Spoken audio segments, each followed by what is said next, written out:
திருச்சிற்றம்பலம். சிவபெருமானின் அடியார்கள் அனைவருக்கும் வணக்கம். நாம் இன்று சிவபெருமானே குருவாக வந்திருந்து நமக்கு அருள் செய்யக்கூடிய பதியங்களை பற்றி திருத்தேவாரத்திலிருந்து பார்க்கலாம். இதை நாம் அகஸ்திய முனிவர் அருளி செய்துள்ள திருத்தேவார திரட்டு என்னும் செய்யுளில் இருந்து தெரிந்து கொள்ளலாம். சிவாலய முனிவர் என்னும் ஒரு முனிவரின் தவத்தின் பலனால் அகஸ்திய மகர்ஷியின் அருளால் நமக்கு கிடைத்த ஒரு தொகுப்பு நூல் இந்த நூல். இதை நமக்கு தொகுத்து அளித்தவர் தமிழ் கடவுள் அகத்திய முனி ரிஷி சித்தர். அகஸ்திய முனிவர் திருத்தேவாரத்திலிருந்து 1-7 வரையுள்ள திருமுறைகளில் இருந்து திரட்டி எடுத்து வழங்கியதால் இதற்கு அகஸ்திய திருத்தேவார திரட்டு என்னும் பெயர் வந்தது. அகஸ்திய மகர்ஷி தனது முன்ஜன்மத்தில் பிரீத்தி மற்றும் புலஸ்திய மகர்ஷியின் புத்திரனாக தந்தோக்னி என்னும் பெயருடன் விளங்கினார். அவருடைய தாயார் பிரீத்தி ஸ்வயம்புவ மனுவின் பெண் பிரசூதியின் பெண். தந்தையார் புலஸ்திய மகர்ஷி இலங்கையின் 2வது அரசராக இருந்தவர். அவருடைய தலைநகரம் புலஸ்திய நகரம் என்று அவர் பெயராலேயே வழங்கப்பட்டது. புலஸ்தியருக்கு தந்தோக்னியுடன் விஸ்ரவஸ் என்னும் மகனும் இருந்தார். விஸ்ரவஸ் என்னும் மகனுக்கு குபேரனும் அதன் பிறகு ராவணன் மற்றவர்களும் பிறந்தார்கள். தந்தோக்னியின் காலத்திற்கு பிறகு மித்ராவர்ணர்கள் பிரம்மதேவனை குறித்து யாகம் செய்தார்கள். அப்பொழுது அகஸ்தியர் ஒரு கும்பத்தில் இடப்பட்டு பிரம்மாவால் அவர்களுக்கு மித்ராவர்ணர்களுக்கு அளிக்கப்பட்டார். அங்குஷ்ட பிரமாணம் உடைய பிரணவ வடிவினர் முனிவர். மட்கலயத்தில் பிறந்ததால் கடமுனி, கும்பமுனி, கலசோத்பவன், கும்பசம்பவன், கடோத்பவன் என்றும் அழைக்கப்படுகிறார்.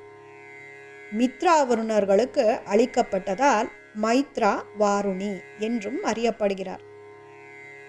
முருகக் கடவுளிடத்திலிருந்து உபதேசம் பெற்றார்.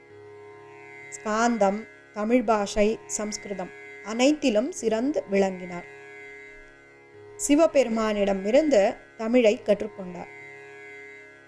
சந்தேகம், விபரீதம், மயக்கம் இன்றி எந்த குற்றமும் இன்றி தமிழை தெரிந்து கொண்டவர் இவர் ஒருவரே. பல ரிக்வேத பகுதிகள் அகஸ்திய முனிவரால் செய்யப்பட்டுள்ளன.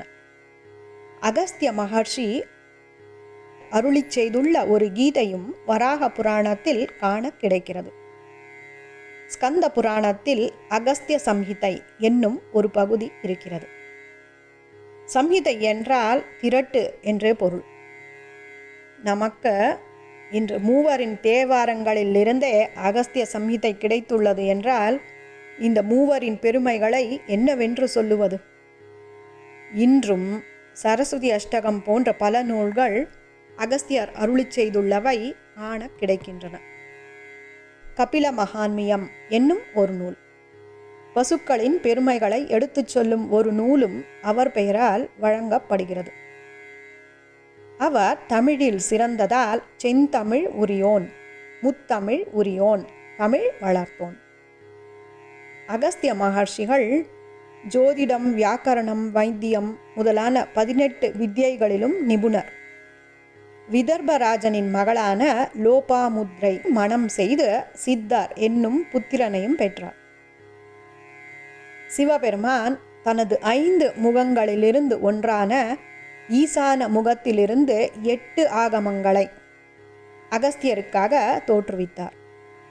அகஸ்தியருடன் சேர்ந்து 66 முனிவர்களும் ஆகம இரகசிய பொருளை இந்த முகத்தின் மூலம் அறிந்தனர். சிவபெருமான் பார்வதி தேவியை திருமணம் செய்ய இருந்த பொழுது அதை காண உலகத்தில் இருந்த அனைவரும் வடக்கு திசையில் கூடினர். இவ்வாறு கூடியபடியால் அந்த திசை தாழ்ந்தது, தென் திசை உயர்ந்தது. இதை கண்ட சிவபெருமான் அவ்வாறு ஆகாமல் பூமி சமமாக இருக்க அகஸ்தியருக்கு தென் திசை செல்லும்படி பணித்தார். சிவபெருமான் அகஸ்தியருக்கு சிவபூஜை செய்ய கங்கை நீரும் கொடுத்தார். அகஸ்திய மகர்ஷி தென் திசை வருவதற்கு விந்திய மலைகளை கடக்க வேண்டி இருந்தது. அதனால் சிவபெருமான் அகஸ்தியருக்கு விந்திய மலையை கடக்கும் ஆற்றலையும் கொடுத்தார். இவ்வாறு கொடுத்து அகஸ்தியரை பூமி பாரம் சமன் செய்ய தென் திசை அனுப்பி வைத்தார். அந்த சமயத்தில் விந்திய மலை மேருமலை மேல் பொறாமை கொண்டு மேருமலையுடன் போட்டி போட்டுக்கொண்டு வளர்ந்து கொண்டே இருந்து வந்தது. மாமுனிவர் தட்சிணம் வரும் பொழுது விந்திய மலைகள் மேலும் உயராதபடி செய்தார். அது வளர்வதை தடுத்து நிறுத்தினார். அந்த செயலினை சிவார்ப்பணமாக்க காஞ்சிபுரம் திரியேகம்பத்திற்கு தென் பகுதியில் லிங்கம் பிரதிஷ்டை செய்து வழிபட்டார். இன்றும் அந்த லிங்கம் அகஸ்திய லிங்கம் என்று அழைக்கப்படுகிறது. அதனால் அகஸ்தியர் என்னும் காரண பெயரும் பெற்றார். தட்சிணம் வந்ததால் தட்சிணாமூர்த்தி. சிவபெருமானுக்கே அகஸ்தியர் என்னும் பெயரும் உண்டு. சிவபெருமானுக்கு அகஸ்திய அஷ்டகம் என்னும் ஒரு ஸ்தோத்திரமும் இருக்கிறது. இது அகஸ்திய மகர்ஷி அருளி செய்துள்ளதாக கருதப்படுகிறது.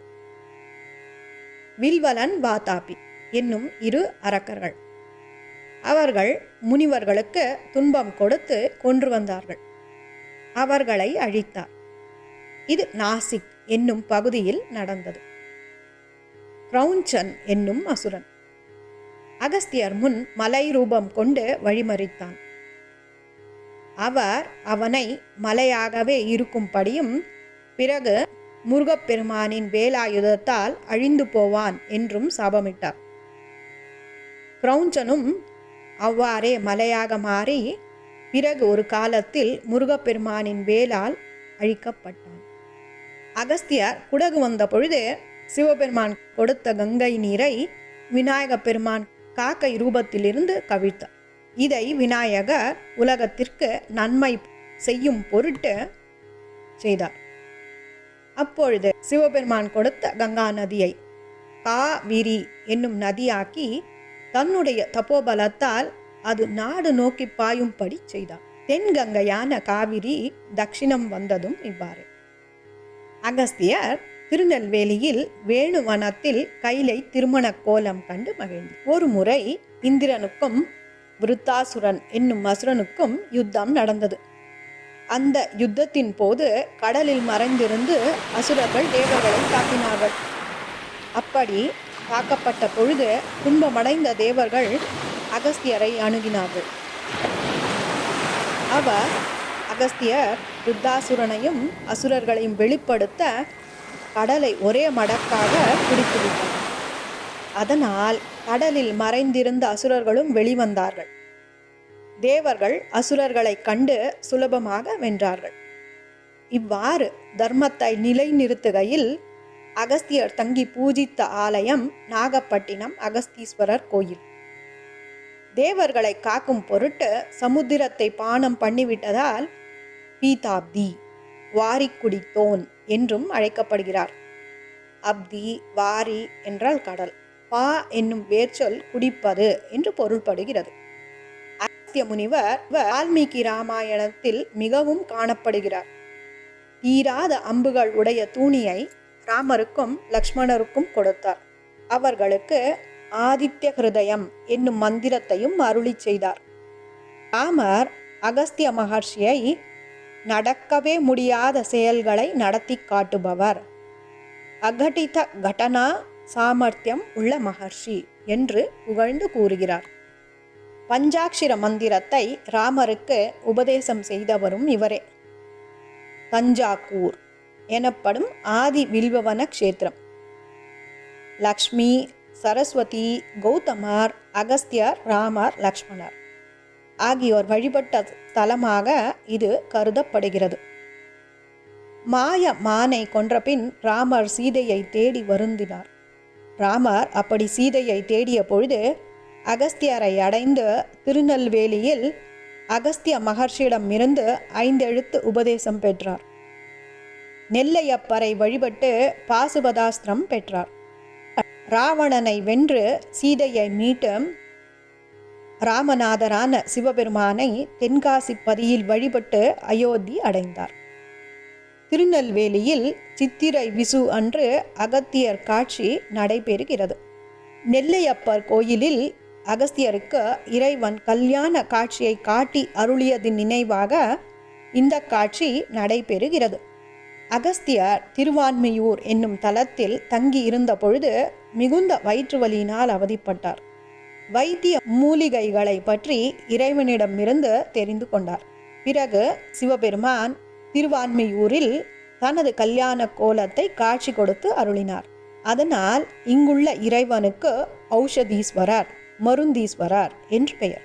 அகஸ்தியர் கூத்த பெருமானின் வலத்திருவடியை தரிசித்த தலம் கீழ்வேளூர். அகஸ்தியர் சிவபெருமானை வழிபட்டு இலக்கண உபதேசம் பெற்ற தலம் திரு இன்னம்பர். சிவபெருமானிடமிருந்து பஞ்சாட்சர உபதேசம் பெற்ற தலம் வாட்போக்கி என்று அழைக்கப்படும் ரத்னகிரி. திருச்சோபுரம். இங்குள்ள மூர்த்தி மங்களபுரீஸ்வரர். இது அகஸ்தியர் பிரதிஷ்டை செய்தது. இந்த லிங்கத்தை பிரதிஷ்டை செய்த பொழுது ஏற்பட்ட அவருடைய கைத்தடம், அகஸ்தியருடைய கைத்தடம் இன்றும் காண கிடைக்கிறது. ஒரு சமயம் அகஸ்தியர் வேதபுரி தலத்தின் சிவபெருமானை, வேதபுரீஸ்வரரை பூஜித்தார். இதை அறியாது ஊர்த்வரதன் என்னும் தேவன் ஆகாயத்தில் செல்ல அவனுடைய தேர் தொடர்ந்து செல்லாமல் கீழே அழுந்தியது. அதனால் இந்த தலம் தேரழுந்தூர் என்று அழைக்கப்படுகிறது. அகஸ்திய மகர்ஷி திருக்கூடலையாற்றூர் என்னும் தலத்தில் தான் கற்ற வித்யைகள் மறக்காமல் இருக்க சிவபெருமானை பிரார்த்தித்தார். அப்படியே தனக்கு ஒரு மகள் வேண்டும் என்று இறைவனை வேண்டினார். இறைவனின் திருவருளால் மகாலட்சுமியை இங்கு ஓடும் மணிமுத்தாறு நதியில் தாமரை மலர் மீது கண்டார். இந்த குழந்தையை எடுத்து அம்புஜவல்லி என்று பெயரிட்டு வளர்த்தார். மகாவிஷ்ணு வராக அவதாரம் எடுத்த பொழுது அம்புஜவல்லியை திருமணம் செய்து கொண்டார். திருக்கூடலையாற்றூர் தலத்தில் விஷ்ணுவிற்கும் சந்நிதி உள்ளது. திருவிடையாறு என்னும் தலத்தில் அகஸ்தியர் லிங்கம் அமைத்து வழிபட்டார். இந்த லிங்கம் அகஸ்தீஸ்வரர் என்று அழைக்கப்படுகிறது. அகஸ்தியருக்கு திருவிடையாறு தலத்தில் ஒரு தனிச்சிலையும் உள்ளது. பல்லவநீச்சரம் என்னும் தலம் காவிரி பூம்பட்டினம், பூம்புகார். இங்கு கோவிலுக்கு எதிரில் அகஸ்தியர் உண்டாக்கிய ஜாஹ்னவி தீர்த்தம் என்னும் திருக்குளம் உள்ளது. ஒரு சமயம் அகஸ்தியர் பிற முனிவர்கள் சிஷ்யர்களோடு தீர்த்த யாத்திரை சென்றார். வழியில் கடம்பந்துறை கடம்பவனத்தை அடைந்தார். கடம்பவனநாதர் கோயில் அடைந்து காவிரியிலிருந்து நீர் எடுத்து வந்து கடம்பவனநாதருக்கு அபிஷேகம் செய்து வழிபட்டார்.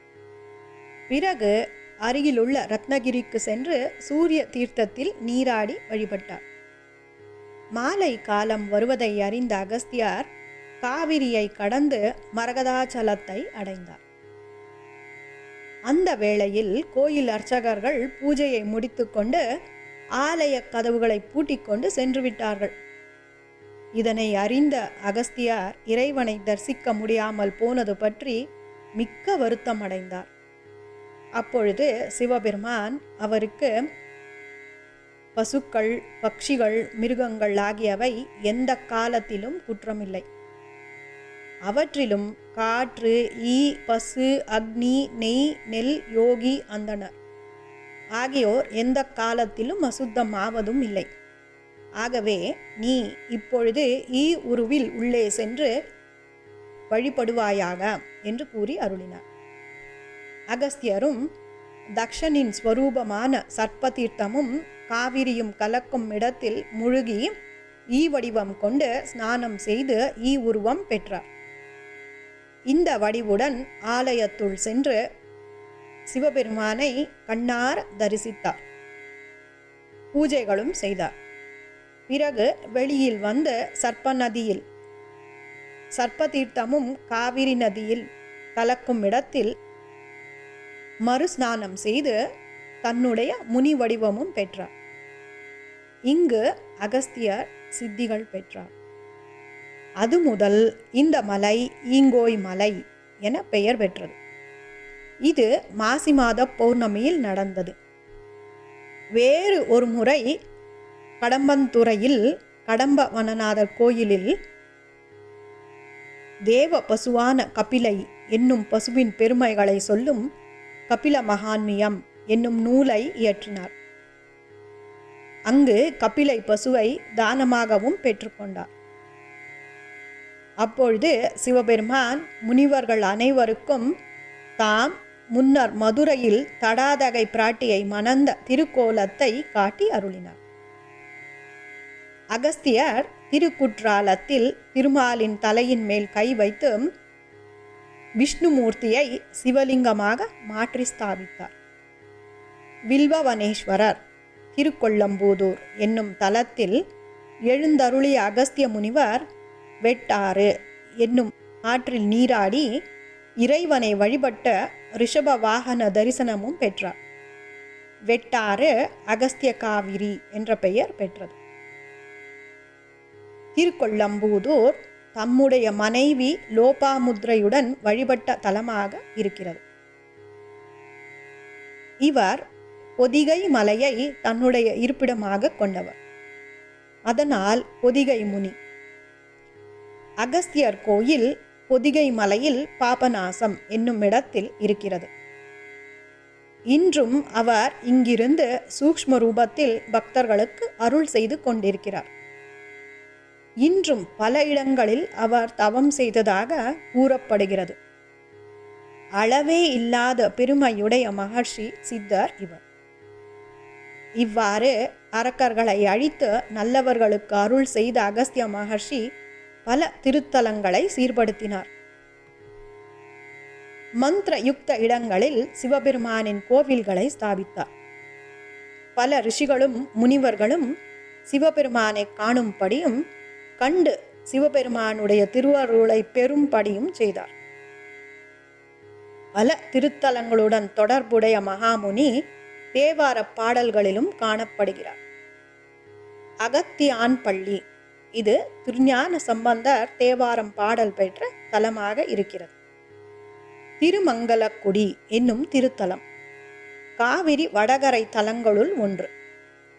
இறைவனது பெயர் புராணேஸ்வரர். இந்த ஊர் பதிகத்தில்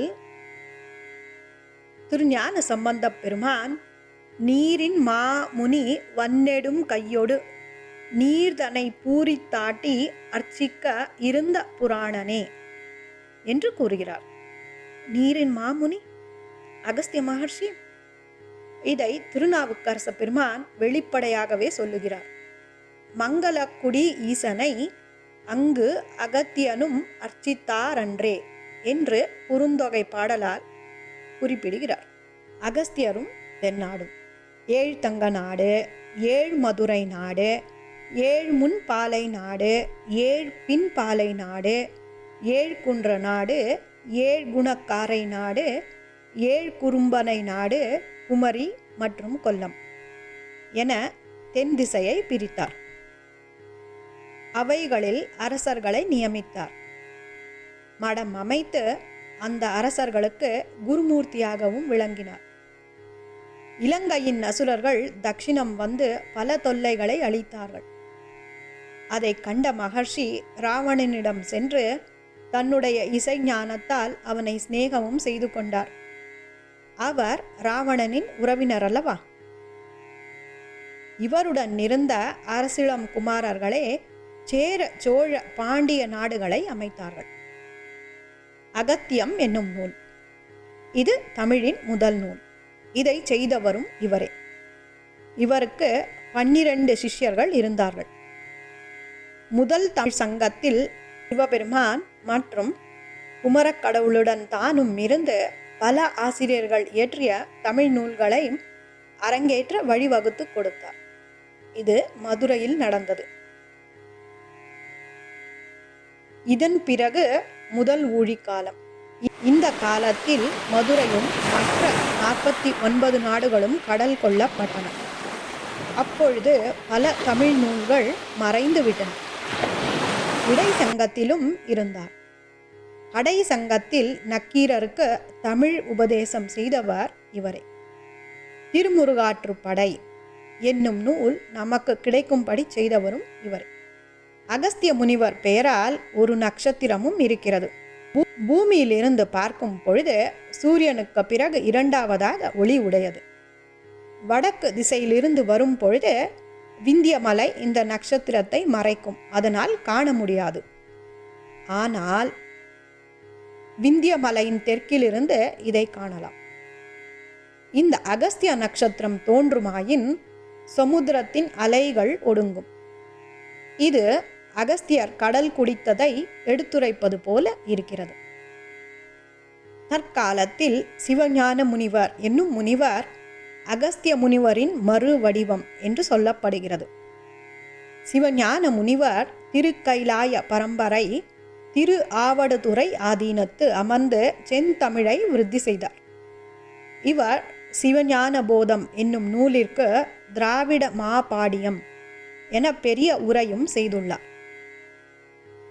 திரு தேவார திரட்டு தோன்றிய விதத்தை நாம் இப்பொழுது பார்க்கலாம். இன்றும் அகஸ்திய மகர்ஷி பொதிகை மலையில் சூக்ஷ்ம ரூபத்திலிருந்து பக்தர்களுக்கு அருள் செய்து கொண்டிருக்கிறார் என்று பார்த்தோம் அல்லவா?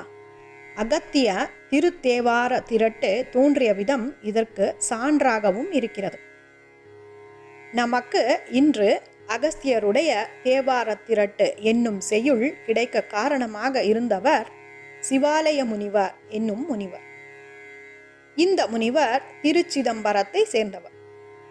கல்வி கேள்விகளில் சிறந்தவர், மிகுந்த ஒழுக்கம் உடையவர்.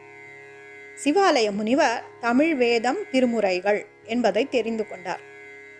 அடங்கன் முறையினது மகிமையையும் அதனை தினமும் விதிப்படி ஸ்ரத்தையோடு பாராயணம் செய்தால் முக்தியும் கிடைக்கும் என்பதனையும் கூட தெரிந்து கொண்டார். திருத்தேவார பதிகங்களை தினமும் பாராயணம் செய்யும் பயிற்சியும் மேற்கொண்டார். பல காலம் கடுமையாக முயற்சி செய்தும் அவரால் அனைத்து பாடல்களையும் பாராயணம் செய்து முடிக்க முடியவில்லை. எப்படிப்பட்டவர்களுக்கும் தனது வாழ்நாளில் செய்ய முடியாத ஒரு காரியம் இது. அசாத்தியமான வேலை. அவராலும் முடியாதபடியால் மிகவும் கவலை அடைந்தார். சிவாலய முனிவர் திருச்சிதம்பரத்தில் நடராஜ பெருமான் முன்னின்று தன்னுடைய இயலாமையை சொல்லி வேதனைப்பட்டார். பக்தர்களுடன் பேசும் பெருமான் சிவபெருமானாயிற்றே. சிவாலய முனிவருக்கு சிவபெருமான் மனம் இறங்கினார். அவர் சிவாலய முனிவருக்கு பொதிகை மலை சென்று அகஸ்திய முனிவரை கண்டால் விருப்பம் நிறைவேறும் என்று கூறினார். சிவாலய முனிவரும் சிவபெருமானின் திருவுள்ளப்படியே பொதிகை மலை சென்றடைந்தார். 3 ஆண்டுகள் அகஸ்திய முனிவரை நினைத்து தவம் புரிந்தார். சிவாலய முனிவருக்கு காட்சியளித்த அகஸ்திய மாமுனிவர் திருத்தேவார பாடல்கள் கிடைக்கப்பட்டவை அத்தனையும் அடங்கன் திருமுறையில் அவருக்கு போதித்தார். அதிலில் இருந்த 25 திருப்பதிகங்களை எடுத்து கொடுத்து இந்த பதிகங்களை நாள்தோறும் ஓதுவதால் அடங்கன் முறை பாராயணம் செய்த பலன் கிடைக்கும் என்றும் அருளி செய்தார். சிவாலய முனிவரும் 25 திருப்பதிகங்களையும் நெடுங்காலம் பாராயணம் செய்தார். சிவபெருமானுடைய திருவருளை பெற்றார். அகஸ்திய முனிவர் திருத்தேவாரத்திலிருந்து திரட்டி எடுத்து வழங்கியதால் இதற்கு அகத்திய திருத்தேவார திரட்டு என்ற பெயர் வந்தது. இது ஒரு செய்யுள். அந்த செய்யுள் இதுதான். அகஸ்தியர் நமக்கு எடுத்து தந்த தலைப்புகள் 8. அவை குருவருள், வெந்நீரு, அஞ்செழுத்து, கோயில், அறநூறு, திருவடி, அருச்சனை மற்றும் தொண்டு. திரு தேவாரம் நமக்கு உணர்த்தும் பொருள் இவை 8மே ஆம். இதையே இந்த வெண்பா அல்லது குருவந்தனம் சொல்லுகிறது. இவ்வாறு 8 தலைப்புகளின் கீழ் நமக்கு 25 பதிகங்களை அகஸ்திய மாமுனிவர் தொகுத்து அருளி செய்துள்ளார். நாம் இப்பொழுது இந்த திருத்தேவார திரட்டு என்னும் பதிகம் சொல்லும் கருத்துக்களை பார்க்கலாம். தோடு கூற்று பித்தா 3ம் பீடுடை தேசிகன் பேரருள் ஆகும். இவையே இந்த திரட்டின் முதல் 2 வரிகள். ஆக இந்த முதல் 2 வரிகளில் சொல்லப்படும் பதிகங்கள் 3. அவை தோடு, கூற்று, பித்தா எனத் தொடங்கும் 3 தேவார பதிகங்கள். பீடுடைய என்றால் பெருமையுடைய, தேசிகன் குரு ஆச்சாரியன். தோடு, தோடுடைய செவியன் விடையேறி எனத் தொடங்கும் திருஞான சம்பந்தர் அருளிச் செய்துள்ள முதல் பதிகம் 1.1. கூற்று என்பது கூற்றாயினவாறு எனத் தொடங்கும் திருநாவுக்கரசு பெருமான் அருளிச் செய்துள்ள முதல் பதிகம் 4.1. பித்தா, சுந்தரர் பெருமான் அருளிச் செய்துள்ள முதல் பதிகம் பித்தா பிறை சூடி எனத் தொடங்கும் பதிகம் 7.1. இந்த 3 பதிகங்களும் ஞானகுருவின் திறத்தை நமக்கு அருளிச் செய்கின்றன. இதிலும் தோடுடைய செவியன் விடையேறி எனத் தொடங்கும் பதிகத்தில் திருஞான சம்பந்தர் பீடுடைய பெம்மான் என்று சிவபெருமானை முதல் பாடலிலேயே அடையாளப்படுத்துகிறார். பீடுடைய பெருமையுடைய. ஆக பீடுடைய பெம்மான், பீடுடைய தேசிகன் சிவபெருமான் ஒருவரே ஆவார். இந்த 3 பதிகங்களையும் தினமும் பாடுவதால் நமக்கு பெருமையுடைய குருவின், சிவபெருமானின் பேரருள் கிடைக்கும். சிவபெருமானே நமக்கு குருவாக வந்து அருளுவார் என்பதே பொருள். இந்த 3 பதிகங்களும் மூவர்களும் சிவனருள் பெற்ற பொழுது முதலாக அருளி செய்துள்ள பதிகங்கள். நமக்கு ஒப்பற்ற ஈடு இணையற்ற குரவர்களை அருளி தந்திருக்கின்றன. தோடுடைய செவியன் எனத் தொடங்கும் பதிகம் திருஞான சம்பந்த பெருமான் தன்னுடைய 2 வயதில் சிவபெருமானையே முழு முதல் கடவுளாக தனக்கு அருள் செய்தவராக அடையாளப்படுத்தும் பதிகம். நாயனார் பெருமான் சிறுவயதிலேயே ஓதாமல் முற்றும் மறிந்து சர்வஜனாகி மிளிர்ந்த பதிகம். கூற்றாயினவாறு என்பது திருநாவுக்கரசரது சூலை நோய் தீர்த்து அருளிய பதிகம். மிகுந்த வயிற்று வலியால் அவர் அவதிப்படும் பொழுது அவரது தமக்கை திலகவதியாரால் திருநீரு பூசப்பெற்று சிவபெருமானே அடைக்கலம் எனக் கொண்டு தனது வயிற்று வலியை தீர்த்து அருளும்படி வேண்டி பாடிய பதிகம். சிவன் அருளால் வயிற்று வலி நீங்கி சிவபெருமானே உண்மை என்று உணர்ந்த பதிகம்.